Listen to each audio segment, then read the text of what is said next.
Colombia is considered the second most biodiverse country in the world, hosting 10% of the world's species. This biodiversity needs to be recognized and incorporated into development strategies.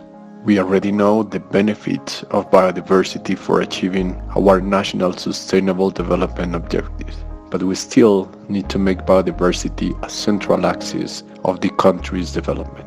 We already have important achievements. The reduction of deforestation by 19% in 2019, the implementation of the National Circular Economy Strategy, the filing of the Escazú Agreement in 2020, and in the insurance of the Law 2111 on crimes against natural resources and the environment.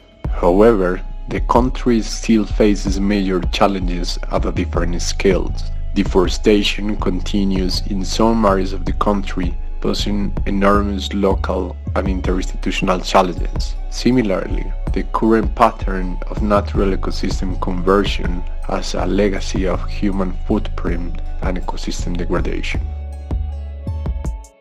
My name is José Manuel Ochoa Quintero. I am the head of the Biodiversity Assessment and Monitoring Program at the Natural Resource Research Institute Alexander von Humboldt.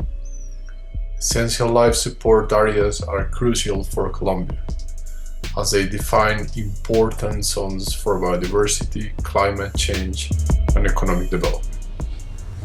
Environmental deterioration in Colombia generates an annual cost equivalent to 3.5% of the country's GDP, especially the loss of key ecosystem services such as drinking water.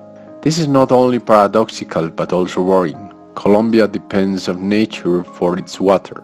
In fact, 70% of our water comes from the páramos, and a third of the population benefits directly from the regulation of water derived from high mountain ecosystems. However, the loss of drinking water and the growing threat posed by climate change could reduce water provision by up to 70% in coming years. The direct benefits of biodiversity in reducing poverty and inequality and contributing to food security are even more relevant after COVID-19, where the country's poverty level increased from 37 to 42%.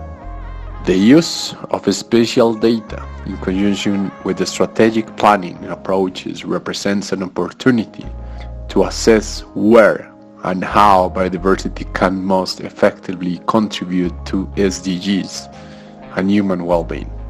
The national level analysis using the ELSA methodology have allowed us to identify priority areas for restoration, conservation, and sustainable use, which facilitates the management of important territories for biodiversity, for climate, and for sustainable development. This methodology can be applied at different scales, as demonstrated by our mapping of nature for water security in the central region in Colombia. This is also key because the challenge of guaranteeing the provision of drinking water, mainly in cities where 83% of the population will live by 2035, implies having a regional perspective that recognizes the flow of benefits from natural areas close to densely populated cities.